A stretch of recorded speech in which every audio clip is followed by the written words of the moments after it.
نحمده ونصلي ونسلم على رسول الكريم أما بعد أعوذ بالله من الشيطان الرجيم بسم الله الرحمن الرحيم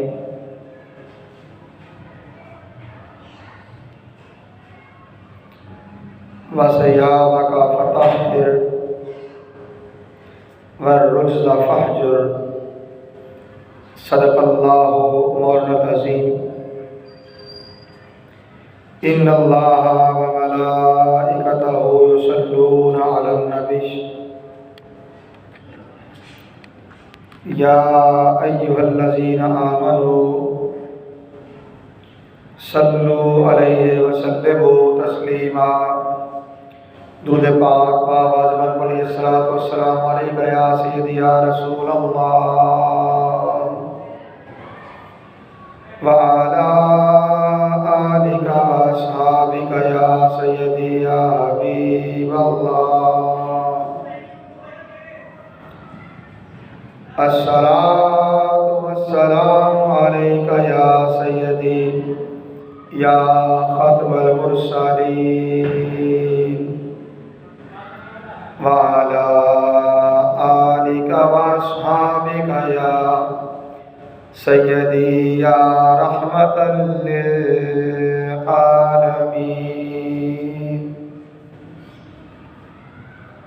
اللہ رب العزت کی حمد و ثنا اور اس کے پیارے حبیب حضور احمد مصطفیٰ محمد مصطفیٰ علیہ تحیت و ثنا کی بارگاہ بے کس پناہ میں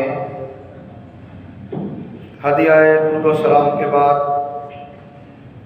حاضرین و سامعین محترم، اللہ رب العزت کا بے پایاں فضل و احسان ہے جس کی توفیق سے آج ہم جمعۃ المبارک کی ان بابرکت ساعتوں میں اللہ کے گھر میں حاضر ہیں۔ عنوان گفتگو کے طور پہ سورہ مدثر کی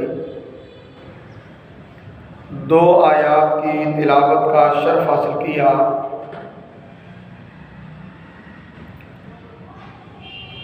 جس میں اللہ رب العزت نے رسول کونین سرور انبیاء شہیت و سرا حضور احمد مجتبیٰ محمد مصطفیٰ علیہ تحیت و ثنا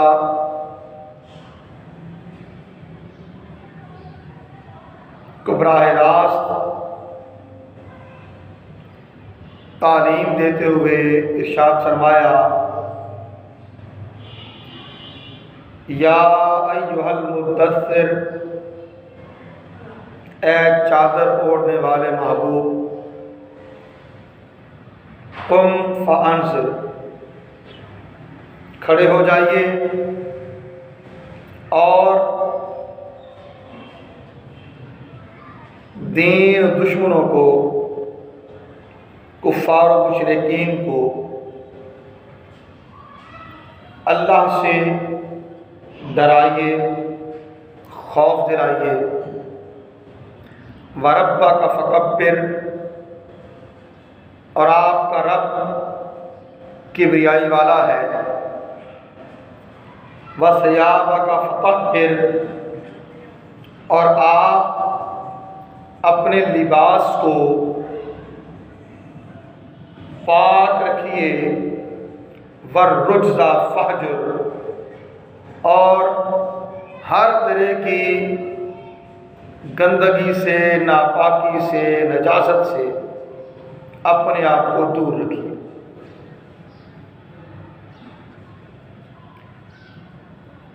اللہ رب العزت نے سورہ توبہ میں وہ لوگ جو مسجد قباء میں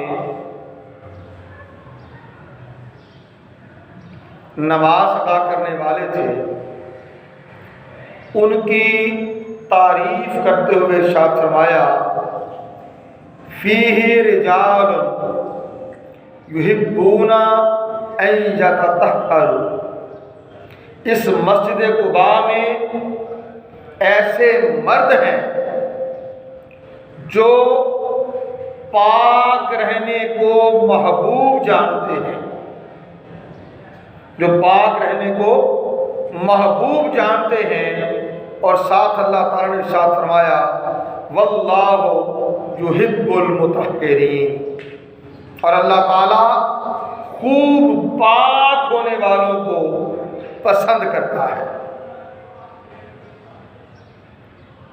خوب پاک رہنے والوں کو پسند کرتا ہے۔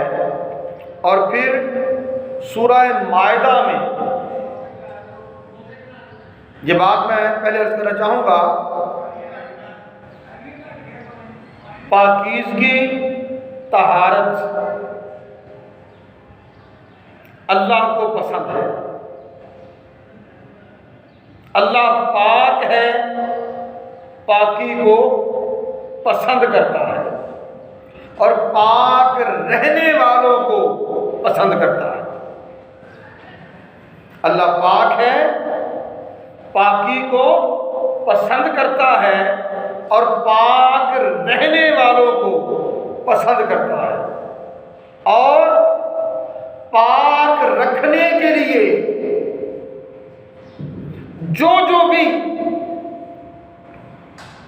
طریقے دین نے سکھائے، اللہ کے نبی نے سکھائے، اللہ کے قرآن نے بتائے، ان سب کا مقصود یہ ہے کہ بندہ مومن اپنے جسم کو بھی پاک رکھے، اپنے لباس کو بھی پاک رکھے، جہاں وہ رہنے بسنے والا ہے اس جگہ کو بھی پاک رکھے، اور اپنے جسم لباس کی طرح اپنی سوچوں کو بھی پاک رکھے، اپنے باطن کو بھی پاک رکھے،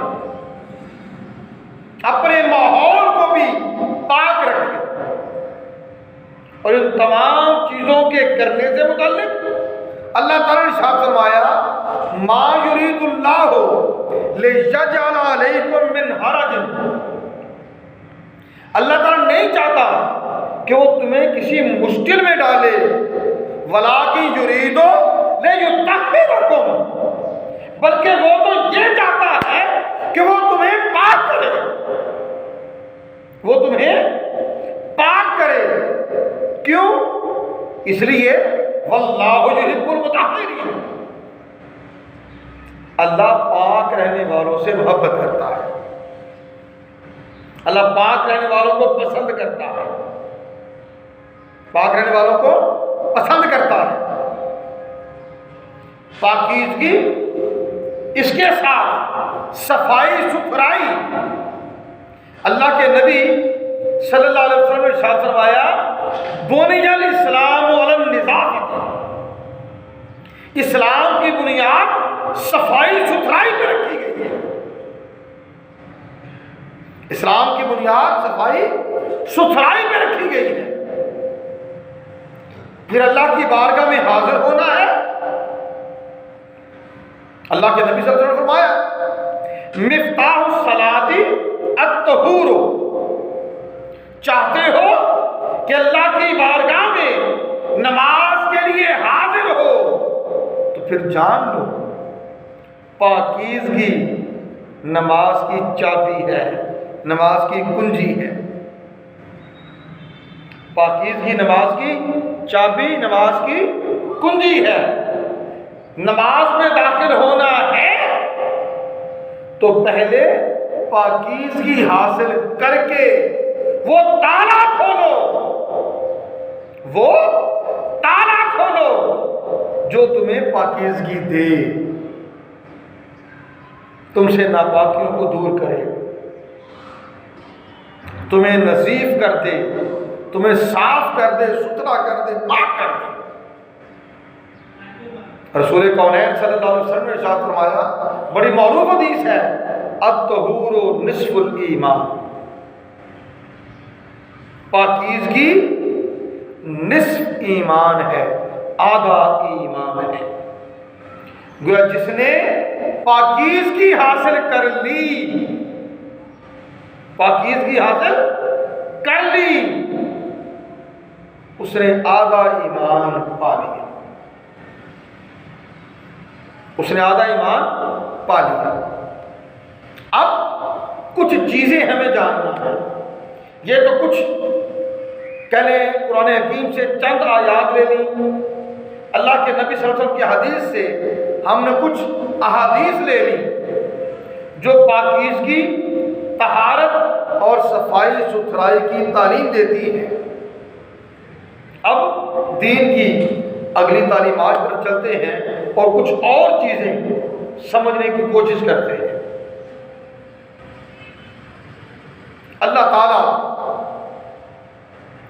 پاک رہنے والوں کو، پاکیزہ رہنے والوں کو محبوب رکھتا ہے، ان سے محبت فرماتا ہے، ان سے محبت فرماتا ہے۔ اللہ تعالیٰ نے بندے کو اگر کوئی حدث لاحق ہو جائے، یعنی کسی اعتبار سے اس کا جسم ناپاک ہو جائے، 3 طریقے دے دیے: وضو کر لو، غسل کر لو، پانی نہیں تیمم کر لو، پانی نہیں تیمم کر لو۔ وہ وضو کا بھی قائم مقام ہو جائے گا اور غسل کا بھی قائم مقام ہو جائے گا، تمہیں پاکیزگی حاصل ہو جائے گی۔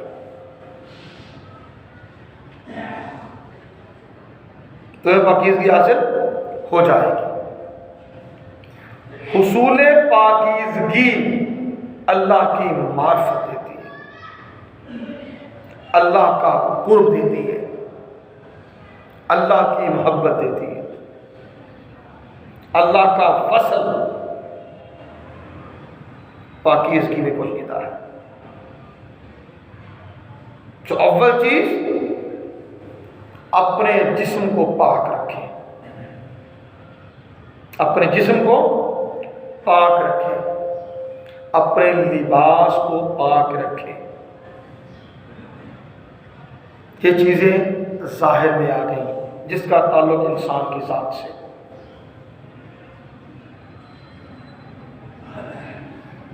دوسرا، اپنی سوچوں کو پاک رکھیں، اپنے باطن، اپنے دل کو پاک رکھیں۔ سوچوں میں اور دل کی دنیا میں ناپاکی تب آتی ہے جب دیکھنے والی آنکھ میں ناپاکی آ جائے، سننے والے کان میں ناپاکی آ جائے، بولنے والی زبان میں ناپاکی آ جائے۔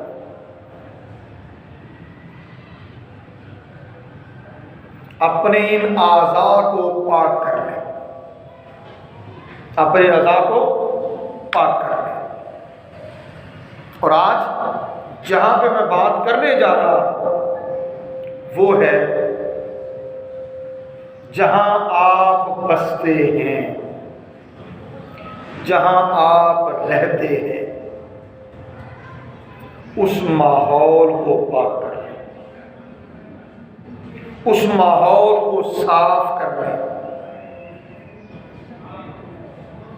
آپ دیکھتے ہیں جو گندی مکھی ہے نا، گندی مکھی، یہ بیٹھتی بھی گندگی پر ہے۔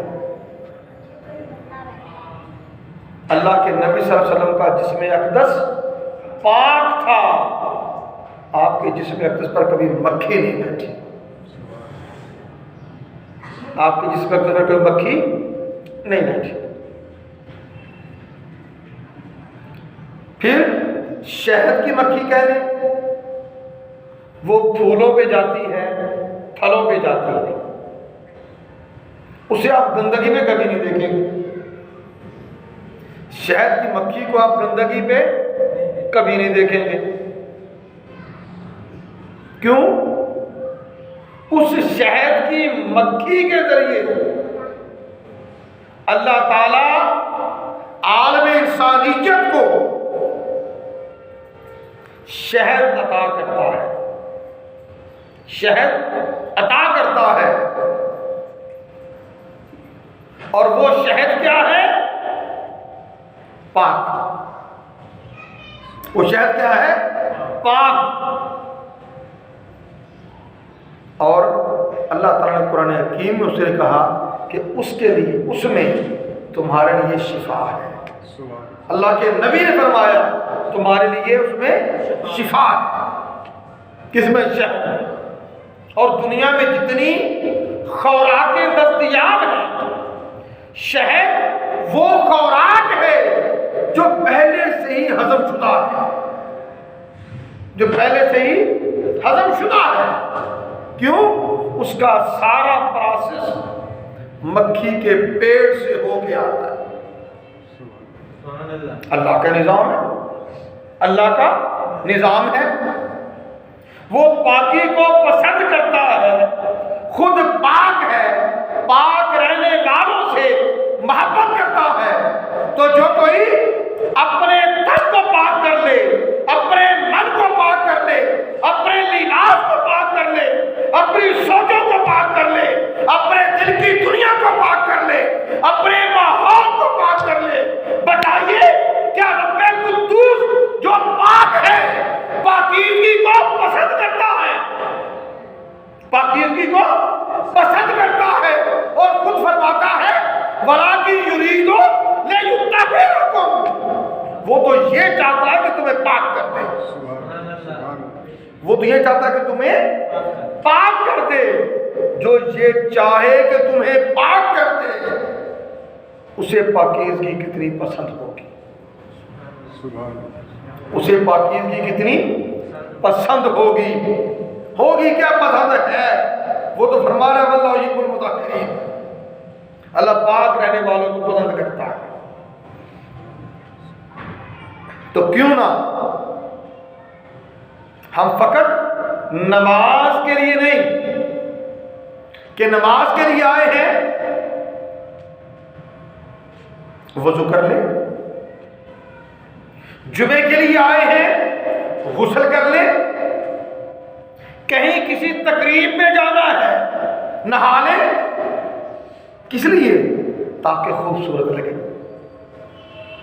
یہی مقصد ہے نا، آپ کا چہرہ کھلا کھلا لگے،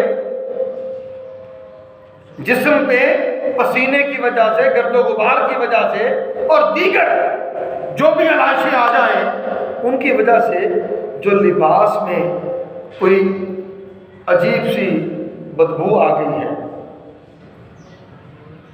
وہ دور ہو جائے، جسم سے وہ بدبو دور ہو جائے۔ ٹھیک ہے، کسی کے پاس بیٹھے اسے آپ سے گن نہ آئے، وہ آپ کے پاس بیٹھنا ناگوار نہ سمجھے، اور پھر اس کے ساتھ منہ کی صفائی، منہ کی صفائی۔ اللہ کے نبی صلی اللہ علیہ وسلم فرمایا کہ اگر مجھے اپنی امت پر یہ بات گران نہ ہوتی کہ امت پر یہ چیز بوجھ بن جائے گی تو میں ہر نماز کے لیے مسواک کا حکم دے دیتا، مسواک کا حکم دے دیتا۔ آپ نے حکم نہیں دیا، مگر اس عمل کی اہمیت بیان کروا دی۔ حکم کیوں نہیں دیا؟ کیونکہ نہ اللہ رب العزت اہل ایمان کے لیے کسی کام میں تنگی چاہتا ہے، اور نہ ہی اللہ کے نبی صلی اللہ علیہ وسلم نے اپنی امت کے لیے کسی کام کے کرنے میں تنگی کو پسند کیا ہے۔ اللہ کے نبی صلی اللہ علیہ وسلم خوشخبری سنانے والے تھے، اپنے اصحاب کو بیچتے تو انہیں یہ تعلیم دیتے خوشخبری سناؤ، آسانیاں دو، دین کے سخت سخت احکامات دے کر لوگوں کو تنگ نہ کرو۔ یسرو ولا تعسرو بشرو ولا تنفرو. ایمان والوں کو حکم آ گیا تم آسانیاں دو، آسانی کی بات بتاؤ، تنگی اور مشکل والی بات نہ بتاؤ. لوگوں کو خوشخبریاں دو، خوشی کی بات بتاؤ. تنگی کی بات کہہ کے لوگوں کو دین سے متنفر نہ کرو. مگر ہمیں کیا سوچنا ہے؟ ہم صاحبان ایمان، ہم صاحبان ایمان.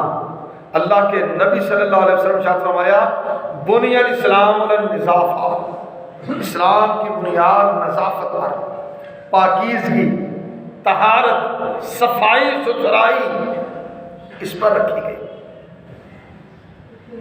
اگر ہم اپنے منہ کو صاف رکھیں، مسواک کے ذریعے، برش کے ذریعے، ٹوتھ پیسٹ کے ذریعے، تاکہ منہ سے کسی طرح کی کوئی سمیل نہ آئے، کوئی بدبو نہ آئے، کسی کے پاس بیٹھیں اسے ہم سے گن نہ آئے، اس کی طبیعت پر گرا نہ گزرے، طبیعت پر بوجھ نہ بنے کہ یار کیا شخص آ گیا بولتا تو بدبو آتی ہے. وہ کہہ نہیں سکتا، مروتن نہ کہے، لیکن کیا ہماری ذمہ داری ہے کہ نہیں؟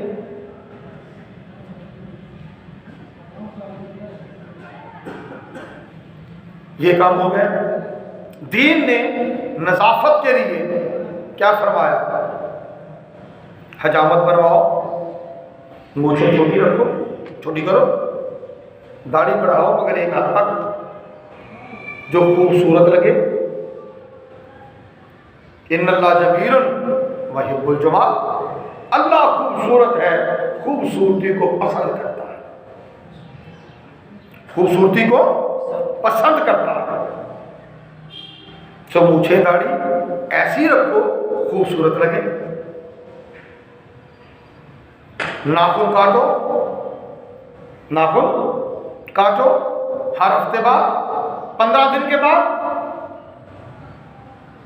زیادہ سے زیادہ 40 دن کے اندر اندر. اس سے اوپر جائیں گے تو ناپسندیدہ ہو گیا کام، گناہ کا کام ہو گیا. جو جسم پر غیر ضروری بال ہیں انہیں ہفتے بعد اتار دو،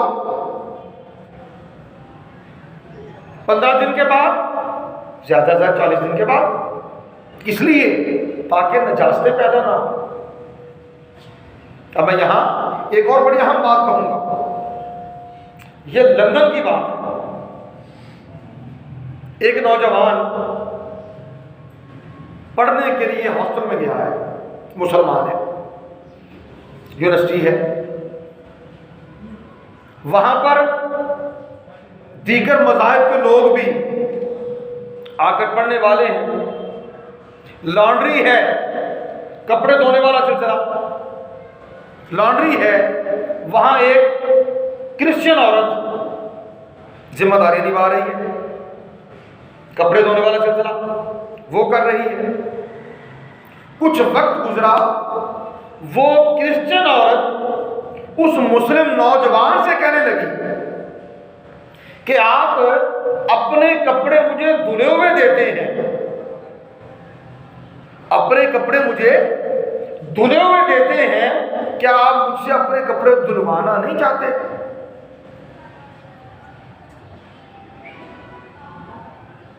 دھلے ہوئے دیتے ہیں، آپ مجھ سے اپنے کپڑے دھلوانا نہیں چاہتے؟ اس نے کہا نہیں، ایسا تو نہیں، ہرگز نہیں، میں تو دھونے والے کپڑے ہی دیتا ہوں. وہ بی بی کہنے لگی ایسا نہیں ہے، کیونکہ باقی بھی لوگ ہاسٹل میں رہنے والے ہیں، ان کے لباس میرے پاس آتے ہیں تو ان پر طرح طرح کے دھبے لگے ہوتے ہیں، طرح طرح کے دھبے لگے ہوتے ہیں، نجاستیں لگی ہوتی ہیں.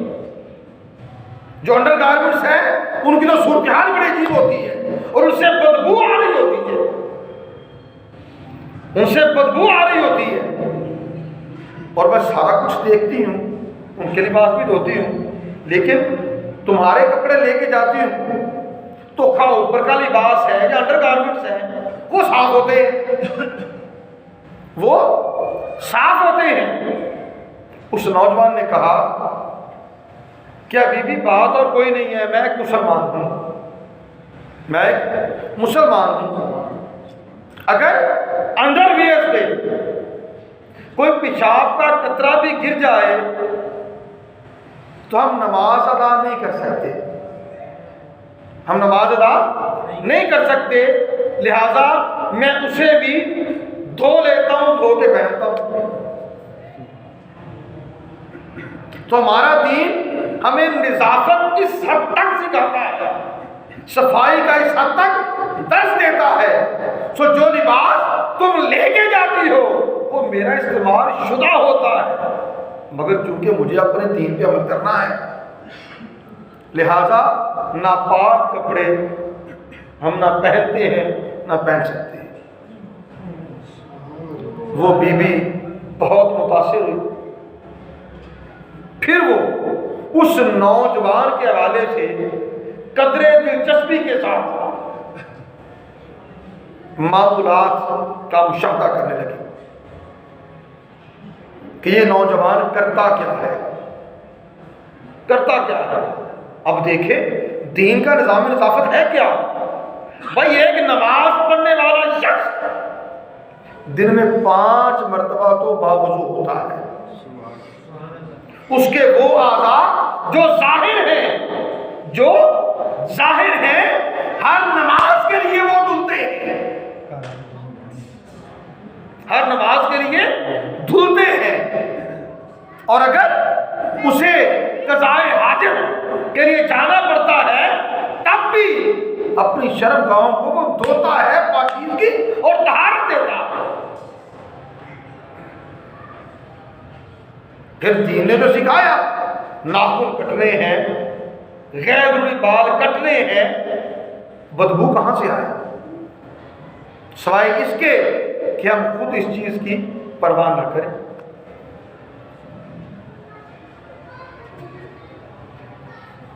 پسینہ آتا ہے پھر غسل کرو تاکہ جسم سے بدبو نہ آئے، صاف ستھرا لباس پہنو، خود بھی خوبصورت لگو، تمہارے پاس بیٹھنے والا بھی تمہیں پسند کرے۔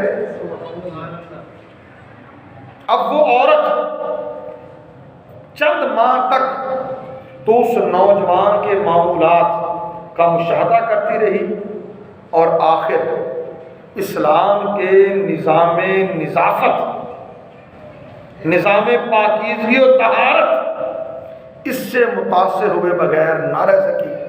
نتیجہ کیا ہوگا؟ وہ خود بھی مسلمان ہوگی، اس کا سارا خاندان بھی مسلمان ہوگا، اس کا سارا خاندان بھی مسلمان ہو گیا۔ یہ کیا ہے؟ ایک مسلمان کی پاکیزگی، اس کی طہارت، اس پاکیزگی اور طہارت کا نتیجہ۔ مگر اگلی بات جو افسوس سے کہنا پڑتی ہے، الحمدللہ تعالی جو احباب نماز پڑھنے والے ہیں یقیناً اپنے جسم کی پاکیزگی کا، اپنے لباس کی پاکیزگی کا خیال رکھتے ہیں، جہاں نماز پڑھ رہے ہیں اس کا بھی خیال رکھتے ہیں۔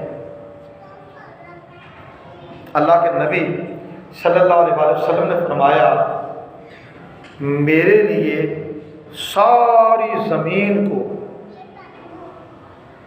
مسجد اور پاک مسجد بنا دیا گیا ہے اور پاک کر دیا گیا ہے، مسجد بنا دیا گیا ہے اور پاک کر دیا گیا ہے، جہاں چاہو نماز پڑھ لو، جہاں چاہو نماز پڑھ لو، سوائے کسی قبر کے اور گندگی کی جگہ کی۔ سامنے نجاست نظر آ رہی ہے، باقی ساری روئے زمین اللہ کے نبی صلی اللہ علیہ وسلم کے پاک قدموں کی برکت سے پاک ہو گئی۔ پہلی امتیں اپنی عبادت کے لیے جو عبادت گاہ ہوتی، جیسے اہل ایمان مسجد میں آتے صرف وہی عبادت کر سکتے تھے، وہی عبادت کر سکتے تھے، اور کسی جگہ عبادت نہیں کر سکتے تھے۔ مگر اہل ایمان قربان جائیں تمہارے نصیبے پر، تمہارے مقدر پر، کہ رسول کون ہے صلی اللہ علیہ وسلم نے تمہیں اپنے دین میں قبول فرمایا اور تمہارے لیے ساری روئے زمین کو پاک قرار دے دیا۔ سبحان اللہ۔ مسجد میں آؤ، گھر میں ہو، گلی میں ہو، بازار میں ہو، جہاں چاہو نماز ادا کرو، تمہاری نماز ہو جائے گی، وہ جگہ پاک ہو گئی، سبحان اللہ، وہ جگہ پاک ہو گئی۔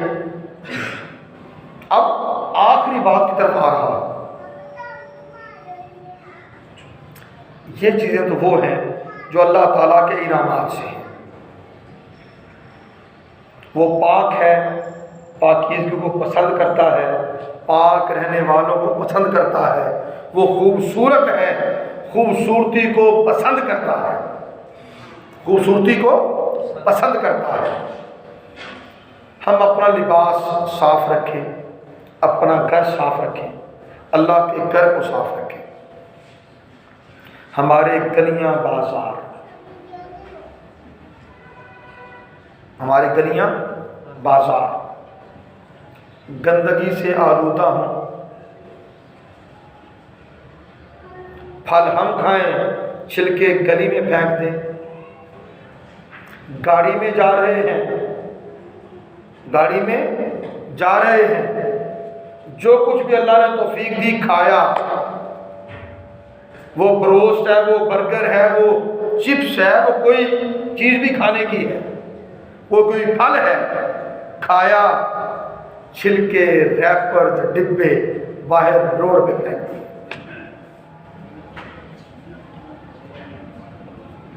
چلتے چلتے کوئی جگہ کا خیال نہ کیا، جہاں جی میں آیا تھوک دیا، جہاں جی میں آیا تھوک دیا۔ سگریٹ پی، حالانکہ سگریٹ پینا اچھا کام نہیں، پھر بھی سگریٹ پی، جہاں بیٹھے وہیں رکھی، یا تو یوں ہی پھینک دی یا رکھ کے وہیں مسل دی۔ ٹھیک ہے، گھر کی صفائی کی، گھر کے باہر کوڑا پھینک دیا، اپنے گھر کے باہر نہیں پھینکا تو کسی کے گھر کے باہر پھینک دیا۔ کیا یہ چیزیں اللہ کو پسند ہو سکتی ہیں؟ جی میں آخر پہ جا رہا ہوں، 2-3 منٹ سے بات مکمل کر لیں۔ جی کیا یہ چیزیں اللہ کو پسند ہو سکتی ہیں؟ نہیں ہو سکتی، جبکہ اللہ تو آپ کو پسند کرتا ہے۔ آپ پاک رہتے ہیں، اللہ آپ کو پسند کرتا ہے، اللہ آپ کو پسند کرتا ہے۔ لیکن اگر آپ خود تو پاک رہیں، گھر کو صاف ستھرا رکھیں، اللہ کے گھر کو صاف ستھرا رکھیں، گلیاں بازار سارے آلودہ رہیں، گلیوں میں کیچڑ ہو، سیوریج کا آ گیا، تب بھی گھر کی صفائی کی، وہ پانی باہر پھینک دیا، تب بھی جو کچھ کھایا اس کے چھلکے، ریپر، ڈبے وہ باہر پھینک دیے، گلی میں، بازار میں، بڑے روڈ پہ، تو کیا یہ چیزیں پسندیدہ ہیں؟ جی پسندیدہ نہیں ہے۔ اللہ کو پسند ہے صفائی، اس کو پسند ہے پاکیزگی، اس کو پسند ہے طہارت۔ اور کچھ اس بارے میں بھی سوچیں اور غور کریں کہ اپنی ذمہ داری ہم ادا کریں، اپنی ذمہ داری ہم ادا کریں، خود بھی، اپنے بچوں سے بھی، اپنے گلی محلے بازار کو آلودہ ہونے سے بچانے کی کوشش کریں۔ کس طرح؟ کوئی کچرا باہر گلی بازار میں نہ پھینکے، گھر میں کوئی باسکٹ رکھ لے، سیلری ورکر آتا ہے اس کو دے دے، اس کو دے دیں۔ پھل کھایا ہے تو چھلکے روڈ پہ نہ پھینکیں۔ یہ اہتمام ہم کھانے والے بھی کریں، اور پھر اگر کوئی ریڑھی والے ہیں، کوئی بیچنے والے ہیں، وہ بھی کر لیں تو بہت اچھا۔ اپنے پاس کوئی باسکٹ رکھ لیں، کوئی ٹوکری رکھ لیں، اس میں وہ چیزیں ڈالے گا، ان کے پاس کھڑے ہو کھاتا ہے۔ اپنے ماحول کو صاف کریں، اپنے گلی محلے کو صاف رکھیں، اسے آلودگی سے بچائیں۔ آج اس صفائی میں وہ لوگ جو غیر مسلم ہیں وہ آگے نکل گئے، اور ایمان والے سب کچھ دیکھتے ہیں پھر بھی شعور کی آنکھ نہیں کھولتے۔ آج پاکستان میں چند گاؤں ایسے ہیں جن کے لوگوں نے سوچا، متحد ہوئے، اور وہ ماڈل ولیجز کے نام سے جانے جاتے ہیں۔ 100% تعلیم، 50 سال گزر گئے، کسی نے کوئی جرم نہیں کیا، وہاں لڑائی جھگڑا نہیں ہوتا، وہاں پولیس آنے کی ضرورت نہیں ہوتی، کوئی FIR نہیں کٹتی۔ کیوں؟ سوچا، غور کیا، عمل کرنا شروع کر دیا۔ کہیں الجھاؤ پیدا ہوا، بیٹھ کے سمجھا دیا۔ ہر ایک نے ذمہ داری قبول کی کہ جناب اپنے گھر بار کو، گلی محلے کو صاف رکھنا ہے، سو صاف ستھرے۔ اللہ تعالی ہمیں اپنے جسم کو، اپنے لباس کو، گھر بار کو، گلیوں بازاروں کو بھی پاک، صاف ستھرا اور اجلا رکھنے کی توفیق عطا کرے۔ ہم خود بھی اسے ایک تحریک کے طور پر اپنائیں، اور دوسروں کو بھی، اگر کوئی ایسے کرتا ہے، یار دے مجھے پکڑا، میں سائڈ پہ رکھ دیتا ہوں، اگلے وقت میں وہ ایسا نہیں کرے گا۔ وما علینا الا البلاغ۔ سنت اللہ۔